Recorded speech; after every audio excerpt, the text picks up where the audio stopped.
আসসালামু আলাইকুম গাইস, আশা করি সবাই ভালো আছেন। তো আবার একটা নতুন ভিডিও নিয়ে আপনাদের সামনে আসলাম। তো আজকে এই যে লাউ দিয়ে মানে কালকে একটা মুরগি আনিছিল, খুব অসুস্থ ছিলাম, এই কারণে ভিডিও করতে পারিনি। তো রান্না করা একটু মানে আছে, সেটা দিয়ে আজকে এই যে লাউয়ের ঝোল রান্না করব। শরীরের জন্য অনেক ভালো, উপকারী একটা জিনিস।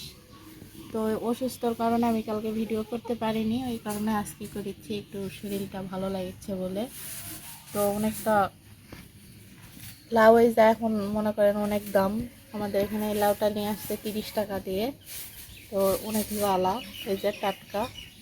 তো এটা দিয়ে আজকে ঝোল রান্না করব পাতলা করে।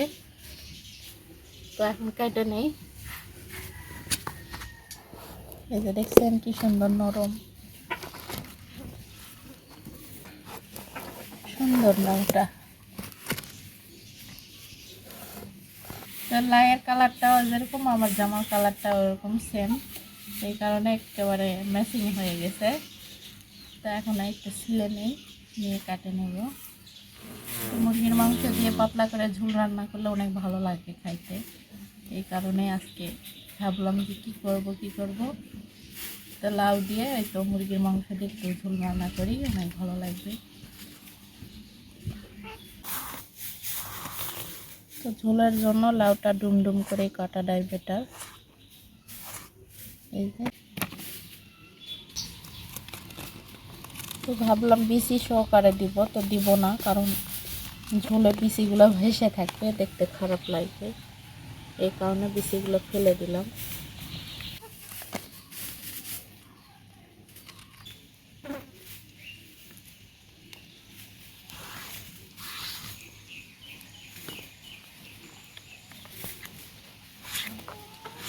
বিচি বাসে ফেলে দিয়ে দেখেন একেবারে ফাঁকা হয়ে গেল জায়গাটা।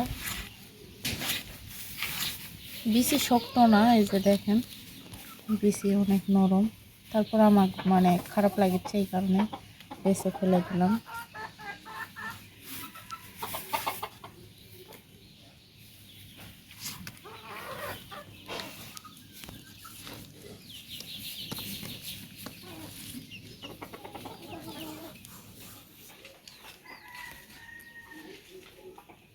তো লাউটা কাটা হয়ে গেল, এই যে সুন্দর সুন্দর করে ডুমডুম করে কেটে নিলাম। তো প্রথম মানে যেটা কাটছিলাম সেটা বিচি সহকারে রেখে দিছি, তারপরে যেগুলা কাটলাম ওগুলা সব বিচি বাছে নিয়ে ফেলে দিয়ে তারপর কাটে নিছি। তো এখন এটা নিয়ে যাই ধুয়ে নেব, ধুয়ে রান্না বসাবো। এই যে এটা হয়ে গেল। তো চোখাটা ধরে গেল, এখন কড়াইটা এখানে তুলে দেবো। এখানে পেঁয়াজ কাটেই নিছি, তেলটা দিয়ে দিলাম। যেহেতু মাংসটা কষাই আছে, এখন এই যে লাউটাই কষাই নেব। তো বেশি টাইম লাগবে না, যেহেতু দেবো।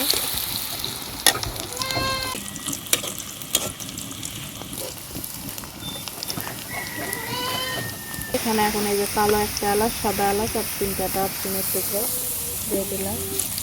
তো এখানে একটু পানি দিয়ে দেবো।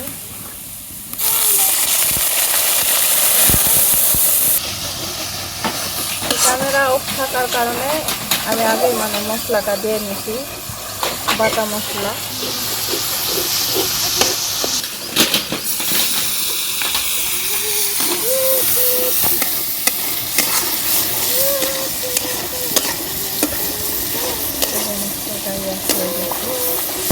যে লাউটা ঢেলে দিলাম মশলা।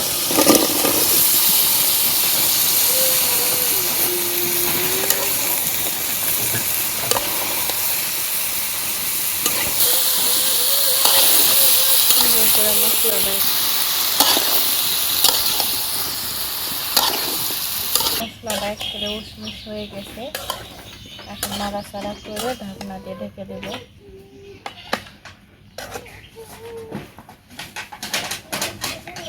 এখন ঢাকনাটা দিয়ে দিলাম। তো গাইস 3 দিন যাবত মনে হয় পানি হবে, মেঘ লাগিচ্ছে কিন্তু পানি হচ্ছে না। তো আমাদের সব জায়গায় হচ্ছে, কিন্তু আমাদের নওগাঁ জেলাতে এখনো পানি হয় নাই। মানে অনেক অনেক জায়গায় হয়েছে পানি, আমাদের এখানে এখনো হয়নি। তো এই কারণে মানে খুব আবহাওয়াটা খুব খারাপ মানে চলছে, কিন্তু পানিটা হওয়া বেটার সবচেয়ে। ধান গরিব মানুষ যারা কৃষকেরা ধান লাগাইছে তাদের ধান ঘরে উঠলে অনেক উপকারী। তো ধান যদি তাদের মাঠে ঘাটে আসে তাদের এখন যদি পাথর কি পানি হয় তাহলে ধানের অনেক ক্ষতি। প্রতিবারের থেকে এবার মনে করে পানি না হয়ে ধানের ফলন অনেক ভালো হয়েছে। তো তরকারিটা কি অবস্থা দেখি।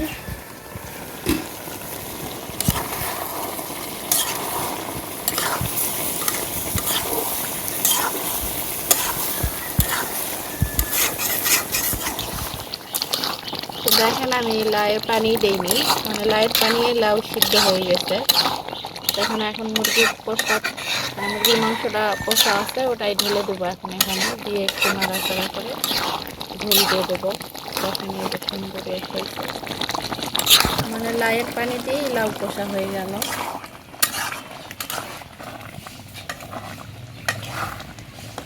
দিয়ে দিলাম মাংসটা, মুরগির মাংস।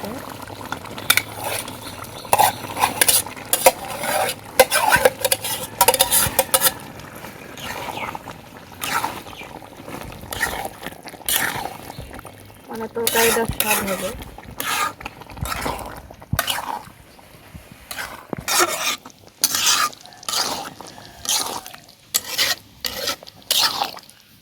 হয়ে গেল লাউয়ের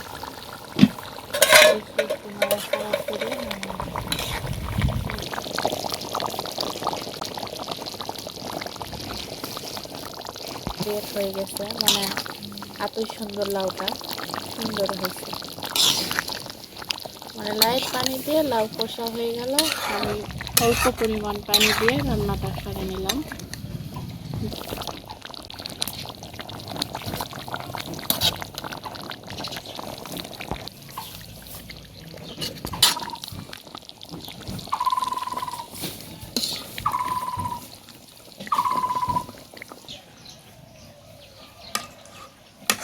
তো গাইস এই যে আমার লাইভ ঝোলটা হয়ে গেছে। তো আমার লাইভ ঝোলটা কেমন হলো অবশ্যই কমেন্ট করে জানাবেন। তো আজকের ভিডিওটা এই পর্যন্ত, পরবর্তী ভিডিওতে দেখাচ্ছে।